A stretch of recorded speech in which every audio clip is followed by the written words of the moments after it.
Facebook, Twitter, Twitch, and LinkedIn. We have a special guest today, and it is Michael. How do you say your last name? Koepenick. Koepenick. I am so phonetic with last names. I almost said it wrong. That's why I asked you.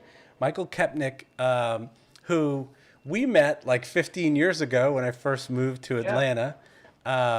So I've known Mike for a while, and I've seen his career and seen what he's been doing. It's very cool. We're going to talk about the Atlanta Film Festival and a featured documentary he worked on, basically Frightened, some TCM interstitials, and his production company also, which is called Guillotine, where they do post and production. So, Mike, how are you? I'm great. Glad to be here. Hey, I don't know if it's on. When I look over at Facebook, I'm seeing like a blue Skype square. Oh. So I don't know if it's coming through live. Ah, that's interesting. I see the logo. Thank you for telling me that. Because, we went live for a second there, which was very strange. Let me see. This is good to know. Oh. Yeah, no, we are live now. So okay. You may be on some kind of delay, but here we go. I can show you. There it is. There it is. We're live on Facebook. All right, cool. Yeah, that works. I see now. So it's all good. Oh, very cool. Yeah, there is like a few second delay. Yeah. So you're at your home now, right? You're not at the studio? Home studio. Home studio, and you've been working from home with COVID and all that? Yeah, got the COVID haircut, and not too bad really, but yeah, I got to get one but too. Yeah, here working at the house a lot. We still go to the studio occasionally, but it's kind of convenient working at home, so yes, no problem there. Kind of nice. Yeah. Okay, so I just have to get through a couple of ads here. I'm going to start with this one from Restream, and I will be right back. So just hold on a second. You have some water? Drink some water. I'll be right there. Yeah. Hey, everybody. This is Restream. It is a service that goes from your live to several places. It also has a live studio. It's very cool. I'm using it right now to go to Facebook, YouTube, Twitter, and Twitch. And in your live broadcast, there is a link that you can go to, but there's also a little ticker here that will tell you how to go to the live. I also have ECAMM Live, which you'll see some information about, which is a software that I'm using. Geek Vibes Nation, this logo you see above us, is a network that I'm on. And that information will be here also. They're very cool. They do sports, entertainment, podcasts, so check them out. Hey to Kanan and Tia. And that's it for ads. So we're good, Mike. We can start our conversation. So, it's a lot of stuff for me to get through. I will ask you the first question, which I always ask, which is, how did you know you wanted to be in the film and TV industry? Were you a kid? Were you in college? When did you just say, okay, this is what I want to do? I guess first I was really into music, and I thought I wanted to do just music full time, and then, learned pretty quickly. I had a band in high school and college, and then once I moved to Atlanta, it was, the prospect of making money and being in a band was pretty slim. So I started thinking about other possibilities, and I thought, well, always been into film and video, photography, that kind of stuff. And my uncle was in Atlanta doing in the advertising biz. Okay. So I thought, okay, I'll just come down here and see what happens. And then he introduced me to some production companies, and I was like, this sounds better than anything else I can think of, and it pays. So I kind of got on board with a company called O'Connor Burnham Productions. And I learned everything there. From E6 lab, we did multi-image shows, and then they started to do video. And I was like, hey, I want to do video. And everyone else is like, yeah, we don't really want to deal with that. We'll just stick with the slides. So I had great opportunities all these cool projects for like Bell South Shareholders Convention, IBM, Arby's, all kinds of cool videos that I was able to kind of be in on the ground floor. And in a lot of ways helping our company learn about video. There was some trial by fire. Right. And was that in Atlanta? I missed that. Was that in it? Yeah, Okay, it was in that Atlanta. was in Atlanta. I got here in '87 and started in probably about the fall of '87. I got in my, a real production company. So, Okay. I did deliver AV equipment for a few months before that for corporate AV. So I used to borrow their cameras and shoot music videos with the band, and did slide projector show for my friend's band, like with this crazy images Right. kind of morphing into each other during their live set. So, then once I was at O'Connor Burnham, then I really kind of was able to take on my own projects and have some budget and, hire DPs that I thought were really good, and learned so much in that process. It was great. Right. And were you just an editor there, or were you already directing and producing? They wouldn't. I was pretty young. I was probably 19 or 20. They wouldn't give me like a director. Okay. I was an art director and a producer. Okay. And then I edited all the productions that we did. So in that process, we did one 35 millimeter film, shot on film, projected on film on 2 different projectors live at this Bell South shareholders event. And that was an incredible learning experience. And luckily it went without a hitch. But it was a little scary at times. The negative cutter was like, Michael, all your time codes don't mean anything to me. I need the film edge code, key code. And that didn't used to be automatically like displayed. So, Right. It's a big learning curve. Yeah. I remember when I worked at McCann Erickson in New York, and this is something I didn't even know that could happen. We were doing something for the Olympics, but it was a fundraiser. I don't know, but it was for the Olympics, so it was a big deal. And we were also doing some commercials for them. But for some reason, I kept sending it over to the video company that was showing the video, and they kept saying it was out of sync. But we were sitting in the edit room, and it wasn't out of sync. And we were like, what's going on? We sent them another copy and another. So it was playing that night at 8 o'clock. We sent them 3 copies. And finally, I went over there with the producer and listened to it, and it was out of sync. And what I didn't realize, and I don't know if you know about this, Michael, but 2 of the cables in my edit room were out of phase. All right. I don't know if you've ever heard of that, but it actually played in sync in the edit room. So we just went to another edit room and laid it off, and it was fine. And the engineers had to fix it. But I was like, no, we just watched it 10 times. It's in sync. What are you talking about? And of course, it was like 8 o'clock that night, and we sent it, that day. So yeah, stuff happens, and it's amazingly complicated. Video has gotten so much easier. It used to be ridiculously complicated. Yeah, it used to be crazy complicated. And I was not ever, I don't know how you were in the tape room, but I was not ever an aficionado in the tape room. Like some guys will walk in and have 4 decks going and punching in time codes. And I'd be like, okay, what do I do next? Because I was never an assist. I just went right to editor. Yeah. So I didn't spend years as an assist doing that stuff. No, I didn't assist at all. I did all my own offlines, and then I would online them with, an online editor at whatever facility. Right. And then once I learned Avid, then I was working as a freelancer everywhere. So, I had to learn the tape room at Peachtree Post, at Magic Lantern, at Berkeley Park Post, or AVPC, or Crawford. They have like 3 machine rooms. So that was a nightmare anytime you had to go in there. I was doing Hercules promos, and I'd have to run stuff from a deck that's like 300 feet away through various patch bays and try to get it.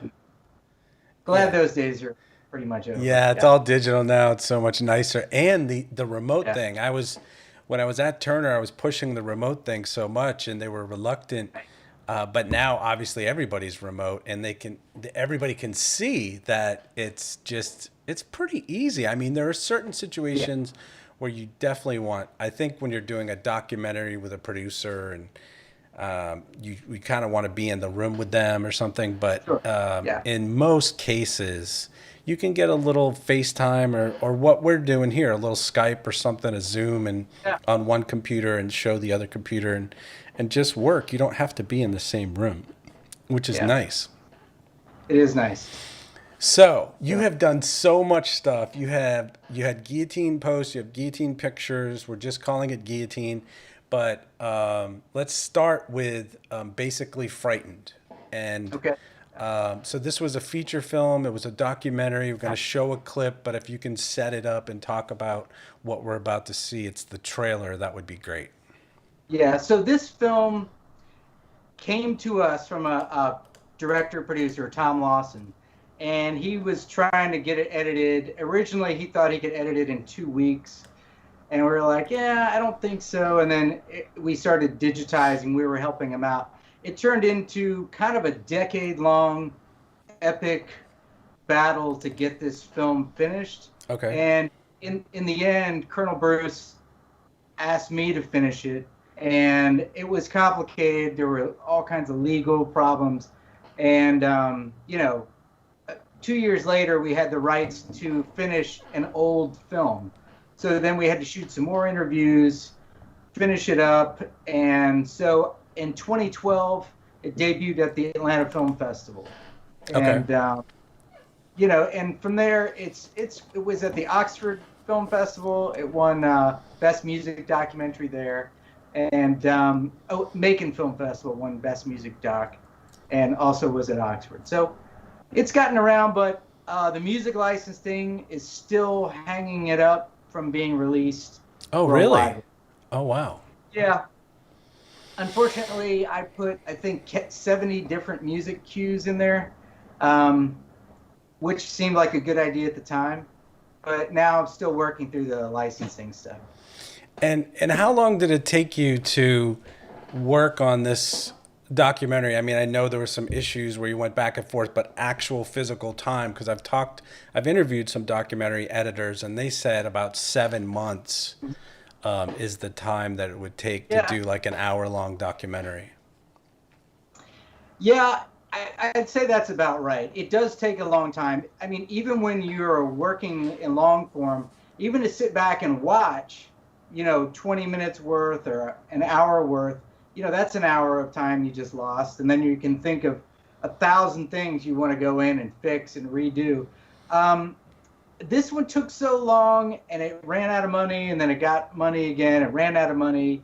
It was not really done in a streamlined way. So I think if you write your script ahead of time, I wouldn't recommend doing all your edit in the edit room from beginning to end, writing your story, because it gets really just takes forever. If you're at a facility, you're going to run through your budget if you don't really know where your story's headed before you get into the post room.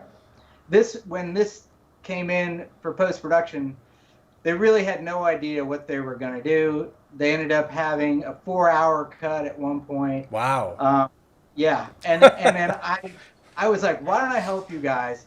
I'll cut this thing down. Right. I ended up with a 90-minute cut. And then they said, it's really great, but they want to add another half hour, 40 minutes back in. It ended up, I think, in the end at 88 minutes, which is a good length, But it just takes a long time to figure out what you need in your story and what you really don't need. Right. And so we're about to show this clip, but people can't see this in America? Are you saying internationally they can't see it? Is it on YouTube or Netflix or something? No, it used to be. We had it. Okay. We thought we had a deal with people that said they were going to handle the publishing, but they didn't actually. They don't seem to have done it. I have no paperwork. I have no legal stuff. Right. So I'm selling. I have the DVD you can buy on eBay. Okay. And I'm looking to try to get it released properly if I can afford the licensing. Okay, and this. I watched a little bit of the trailer. The musician's name is Colonel Bruce Hampton. Colonel Bruce Hampton, and he's famous for sort of being a predecessor to some of the music scenes in the South, right? Yeah, I'd say the jam band movement. You know, his band started back when the Allman Brothers were really starting here in Georgia, '69, the Hampton Grease Band. But by the time, I guess in the late '80s, '90s, he started the Aquarium Rescue Unit, incredible band that influenced Widespread Panic, Blues Traveler, Fish, like the whole jam band movement. Pretty much looks at Bruce and his band and like, that is the ultimate. That is the ultimate. Okay, all right, let's check this out. This is very cool. This is basically Frightened, the documentary about Colonel Bruce Hampton. Here we go. I've always been blown away by the Colonel. I definitely think he's the father of whatever quote-unquote jam band or alternative scene there is. He's just a musical genius. He may well be the Vincent van Gogh of rock and roll music. The eye of the hurricane, the distressed calm, is Bruce Hampton. Bruce is the eighth wonder of the world. Our jaws were dropped just watching. It was definitely the most far out thing I'd ever seen. I was always sort of a little bit afraid of him. I may still be. I'm basically frightened of moral turpitude. I'm scared of politicians who have no hobbies. He's a mess, man. I love him. He is a chart topper troubadour like myself. It was like meeting some kind of elder statesman.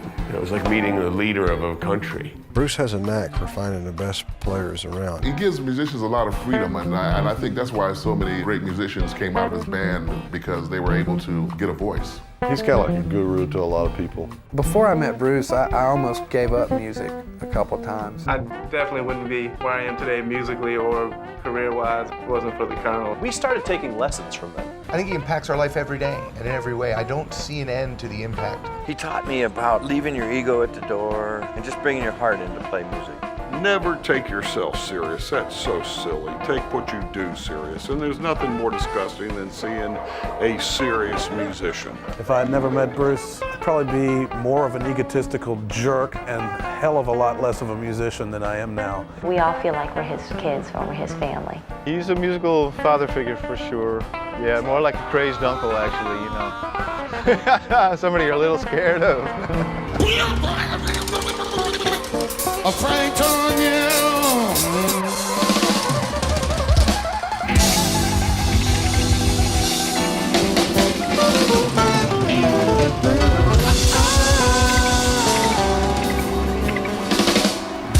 Colonel Bruce Hampton.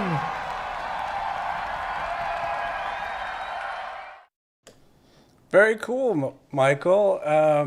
I mean, you had big people in there, Fish Skies and Dave Matthews. Yeah. And I mean, these people were influenced by him. That's very cool. And he's kind of a fun musician. And yeah, it kind of reminds me of the Grateful Dead, is jamming out there. I went to see, oh God, what is the band with Bootsy Collins and George Clinton?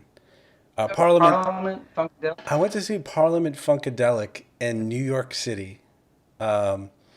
And they were supposed to go on at 11. They went on at 1:30 in the morning, and I left at 4 because I had to work at 8 a.m. And they were still going. I mean, they just have like 20 people, and they keep leaving the stage and coming back. And I just love George that kind of jam music. Yeah. And it kind of comes from jazz, right? Sure. Yeah, I think a good part of it is jazz. It's about, Bruce Hampton was all about, he didn't want to do the same performance every time. He was always looking for, keep it fresh. He liked to put spirit in the room. That's how he would describe it. And doing that, everyone playing can't just be doing their same old stuff. You have to be listening and be ready, because something different might start happening, and you got to go.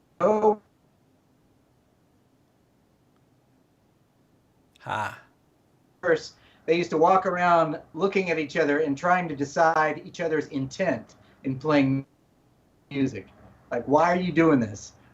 Why are you living in a van, driving around and doing this for a living? You know, what is the burning passion inside you? So it was inspiring in a lot of ways to work on that film. Yeah, we just yeah, it looks a lot of fun, and I like the way it was edited, and I like the graphics. You just so you know, you were breaking up a little bit there. We had some problems with that offline. I don't know what's going on. I think it's okay. My girlfriend has been on Zoom all morning, and she's had issues. So I think the internet is about to explode from Zoom. Like, there's just too many people on Zoom, and they're screwing up all the live stream shows. I think that's what's happening. But so you're in a band also. We had a picture on the promo. Is it Dangerous Basement or is it someone else? Yeah, Dangerous Basement is my current band. Been playing together since about 2000. Some of the same guys were in Chief Seattle, which was a band I was in the 90s. We were like folk rock, kind of, you know, socially conscious music. And then this band is more like back to the electric guitars and rock and roll and, you know, having a good time. We still write a lot of music. We really do almost all originals. So we have a lot of fun with it. And it's just, you know, it's not for, it's really just for us. You know, the idea is let's do music that we really enjoy. And if anyone else likes it, great. But it's really for us, for our band. And I interviewed Jimmy Guthrie a couple weeks ago, and you know Jimmy. We both know Jimmy. He's a great guy. He also has a band, Space Giants. And do you guys play with each other at any places or? You know, it's possible that we will coming up. I mean, my band doesn't play out very often. We do occasionally. But we had a lot of members changing. A bass player moved to Germany. We picked another bass player friend joined us, and you know, we like to kind of get together and improv, and that's harder to do live. I have the ultimate respect for people that do that, like the Aquarium Rescue Unit, Colonel Bruce. You know, amazing. Yeah, I guess I'm not a musician, but I guess everybody has to sort of be paying attention, because you never know where it's going to go, and you got to be ready to switch it up and change, which is probably not easy to do for 4 hours. Okay, so let's talk about TCM, and you made a promo. I used to work at Turner, so I've seen a ton of these, and I love these. They're called This Month, and they're kind of interstitials, montages to music, and you have a lot of freedom with these, right? Yes, yeah. There was so much fun. You had about 2 weeks and probably 100 films to pull from. So it was a tough challenge because it took forever to go through these films and find the clips and what 3 seconds out of this 2-hour movie are you going to put in? And then Scott McGee was he was a production assistant on that one, and he was up every night, late at night, watching all these films. He had all these great notes for us every morning, and Kelly Christensen was the producer, and we just slugged it out, and we had probably 20 cuts before you end up with where it's going to end up. This was tough because we had things like W.C. Fields mixed with films of Michael Curtiz, which are very serious, dramatic films. A lot of melodrama in there, and trying to and also the films of the spaghetti westerns, which is a great genre in itself. So trying to combine these was pretty tricky until we found the right music and the right kind of combination for it all. And Robbie Robertson does the voiceover for this. Oh, he does? That is so cool. Did you know when you were there, when you were working with Scott and everybody, did you know Charlie Coates?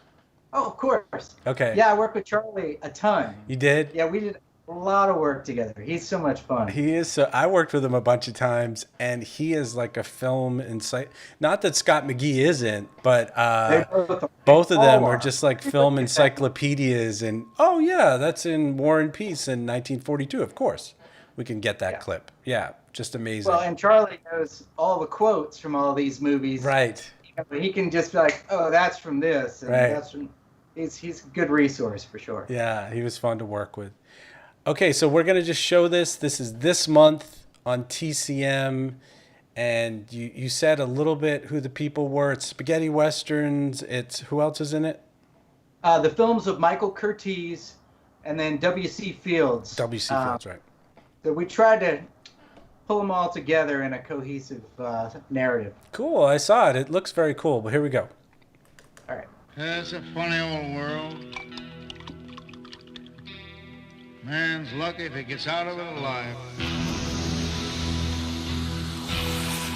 Strangers. Misfits from east of nowhere. Long void of passion, parched by an unforgiving sun. Without a name, without a conscience. Bullets. Discriminate against no one. Answering to their own God. Coin for their blood-stained hands.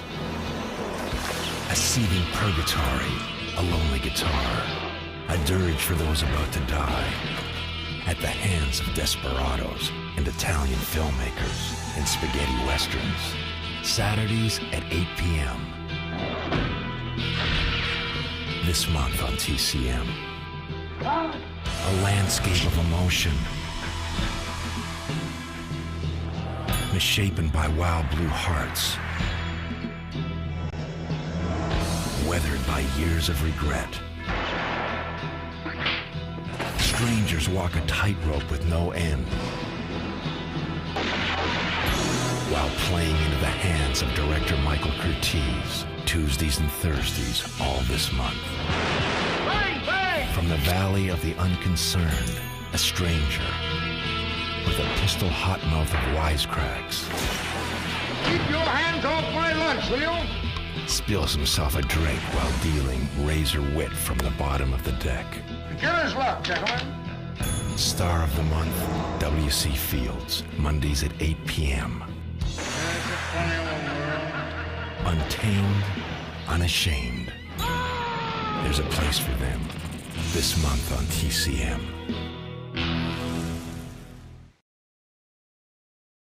Very cool. That was very cool.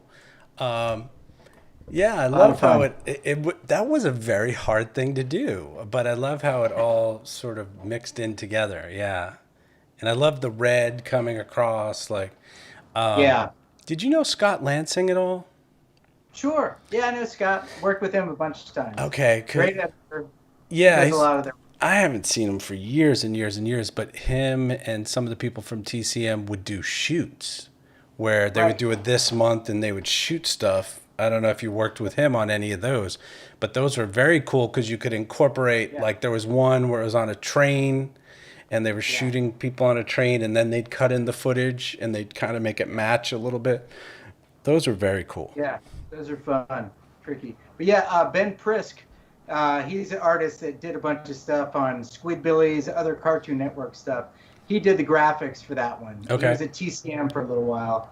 And always fun to work with. And then also Jin at TCM. Yeah, He's I remember Jin. Incredible animator. Yeah. And always good to work with.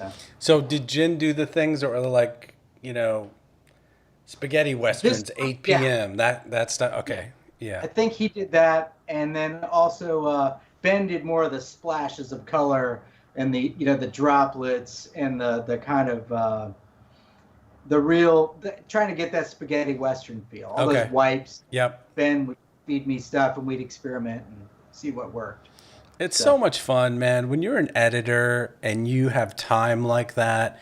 I mean, there were times where I did features for Turner Sports and I would have a few days, but usually it was a day or two turnaround for like a 4-minute piece or a 3-minute piece and you're just grinding and it's like you don't even have time to try out different versions. You got to figure something out and go with it.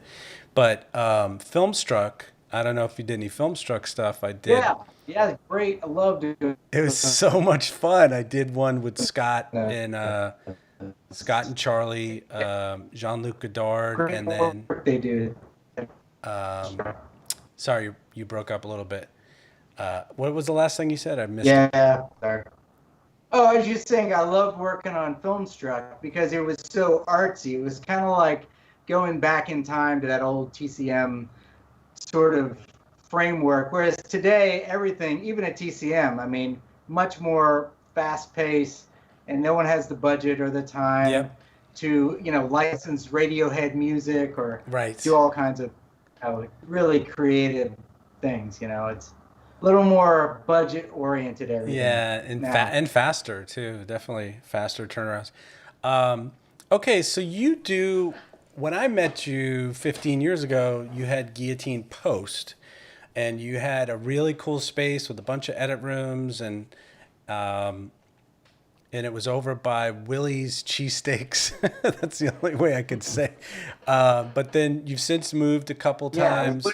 Woody's, actually. Yeah. Woody's, right. Woody's Philly cheesesteaks. Yes. Very good cheesesteaks. I get that right. Yeah. Right, very good. Yeah. Everybody call 1-800-WOODY's and order a cheesesteak today. No, but you moved a couple times. Now you're in a new space. Tell us about it. And you also do production. You direct, you write. Tell us about Guillotine Pictures. Okay.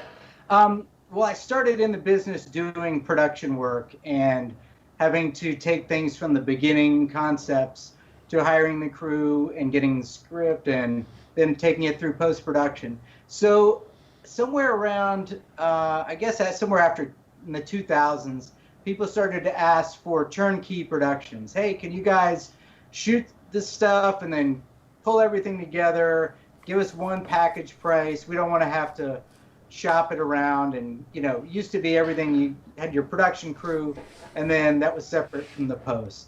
But we started getting requests, and I was like, sure, love to do production. So I kind of got back into that.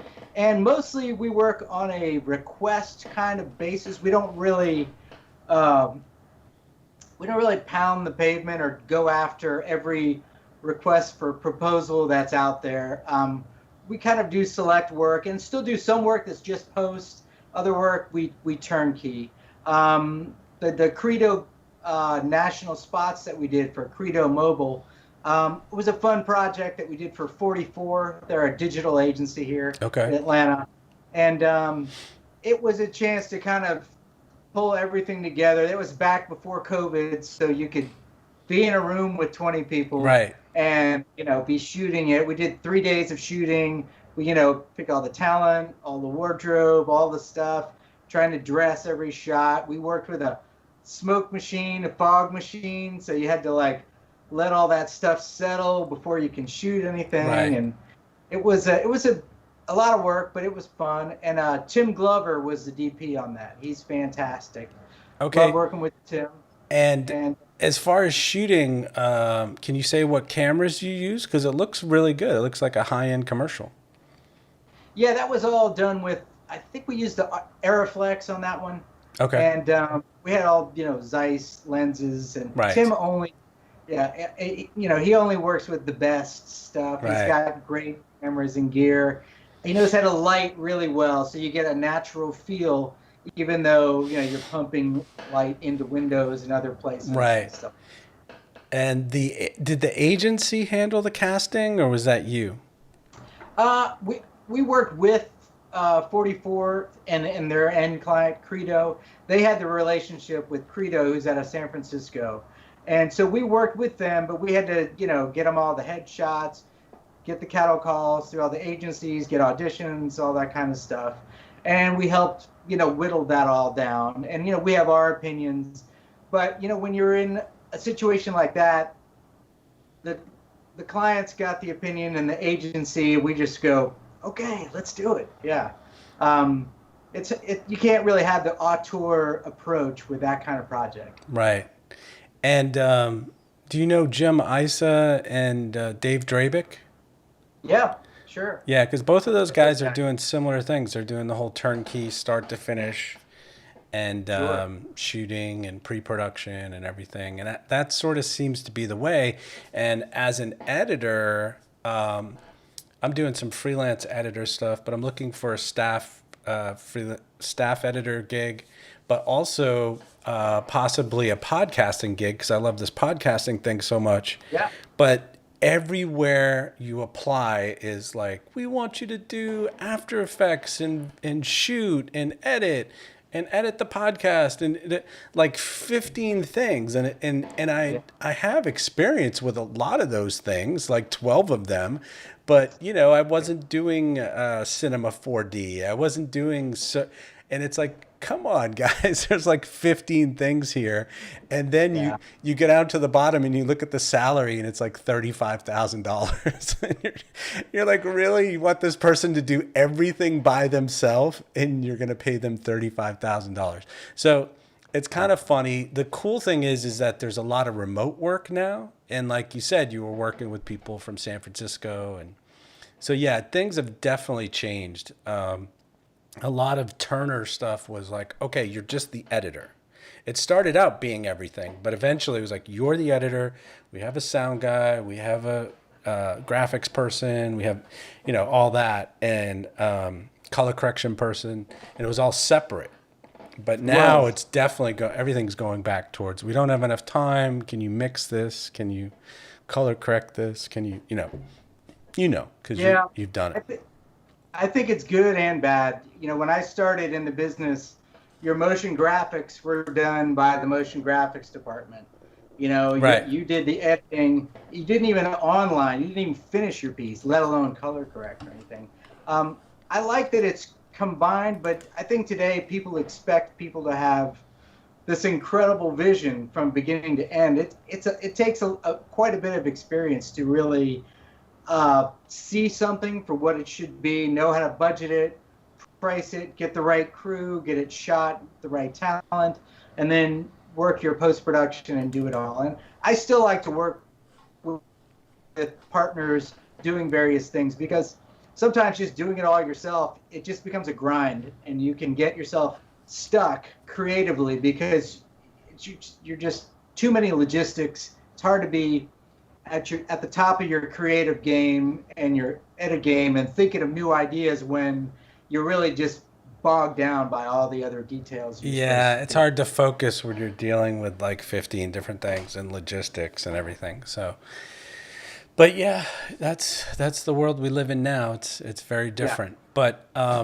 this has been. But you mentioned the studio. So we had our office that we were in for 15 years.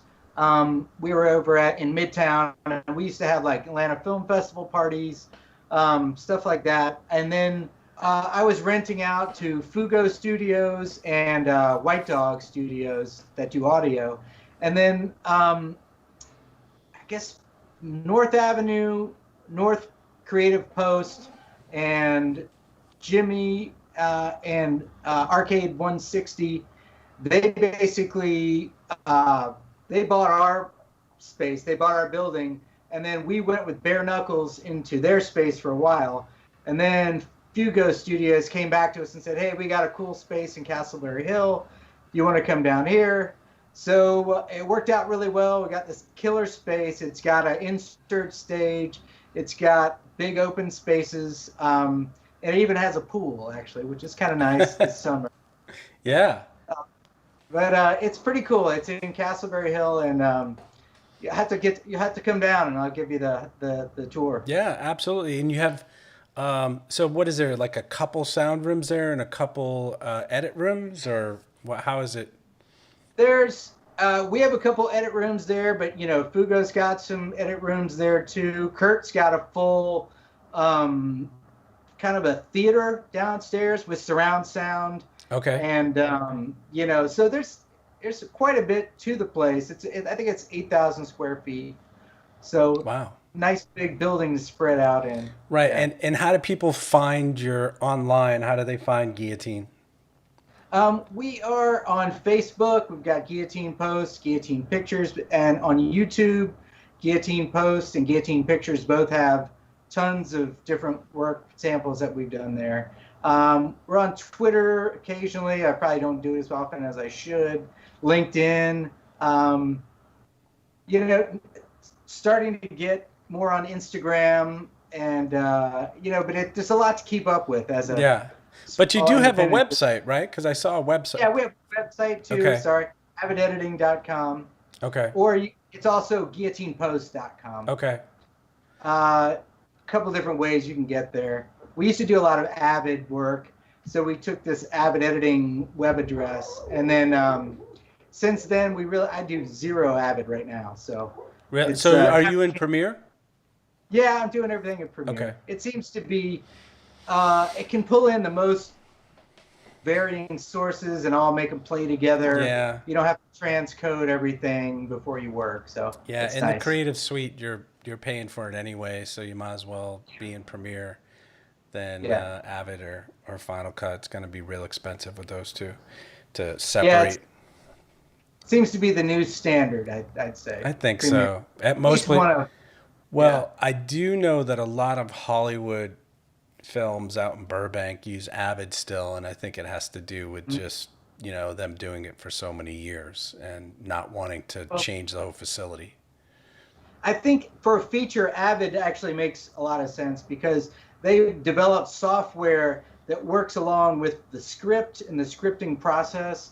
And it takes a long time to digitize, but it's a very rock solid format. Once you got everything in there, it's not going to crash and you lose all your stuff, which can happen on a lot of other formats. And I'm not sure Premiere is a great format for feature film. It can get really bogged down after your project gets to a certain size. Right. Yeah, and Avid does really well collaboration, so you can have a bunch of assists accessing the same project. Whereas Premiere, they just started doing it, and there's some kinks because we tried to do it at Turner a little bit. It was like, okay, just make sure you back up the project before you start moving stuff around and deleting stuff or whatever, because we want to go back to that project. It says it does certain things, but yeah, it's probably better for film. All right, so the last question I always ask people, Mike, is,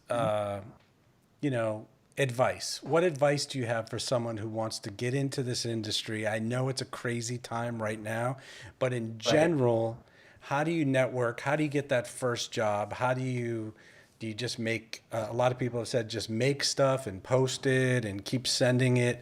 What's your advice? It's a good question. I guess my advice would be, Atlanta is a pretty big community for film, for video, for corporate, for advertising, for digital, and there's a lot of people out here doing it. There's a lot of competition, but there are groups like Atlanta Film Festival. It's a great networking group.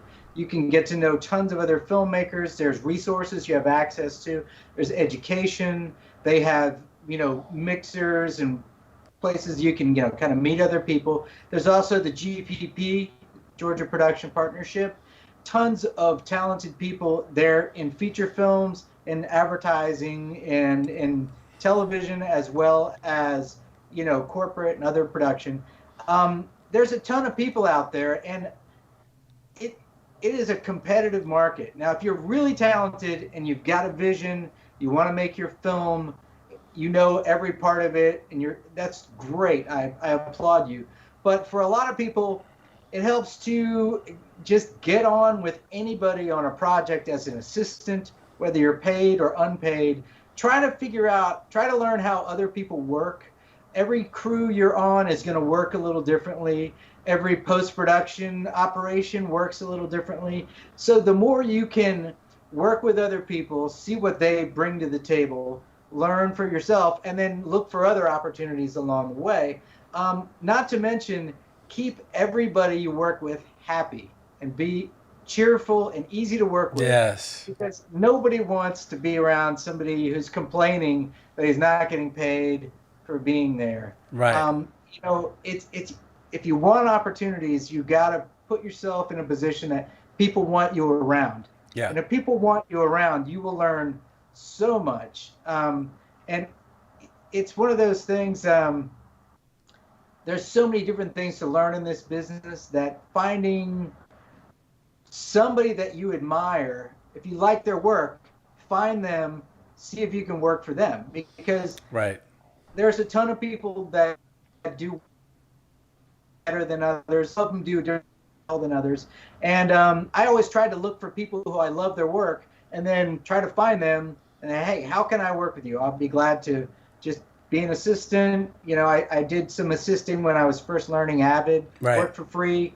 And then once you got the skills, then you can market yourself and start to make some money. Right. Yeah, that's what Jimmy said. It takes a while. Yeah, Jimmy Guthrie said, I think he worked for a month for free before they were like, okay, let's just hire this guy. He's here every day.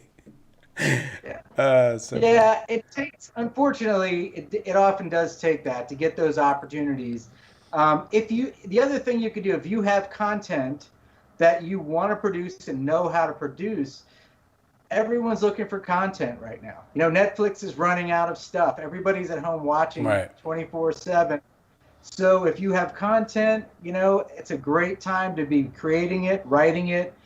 Even if you're just writing it or working on it, then you can also meet other people that can help you bring your project to life. You know, a lot of people think, I can't talk about my project because it's too precious and someone's going to steal my ideas. Right, yeah. I think that happens very little. Yeah. In order to make any project work, you have to be passionate about it. And if you're passionate and you go with, you know, hit it with everything you got, then you've got a good chance of having some success. Right. Yeah, I definitely agree. So, Michael, this has been awesome. In about 2 months, I'm going to turn this into an audio podcast. I'll let you know. But this is sent out to all those different social platforms, and if you can share it too. Sure. And yeah, man, I would definitely love to come by and check your place out at some point. We'll talk about it. Yeah. Good. But good luck with everything, and yeah, man, I love your work, and it's been great seeing you. It's so cool. Like do you know Wayne Johnson? Of course. Yeah, so I worked on hundreds of projects with really? Wayne. Yeah. Wayne's the greatest. And great guy. Mike Thomas also have been very helpful and supportive with this podcast. They're like, dude, I don't know what you're doing, but just keep going.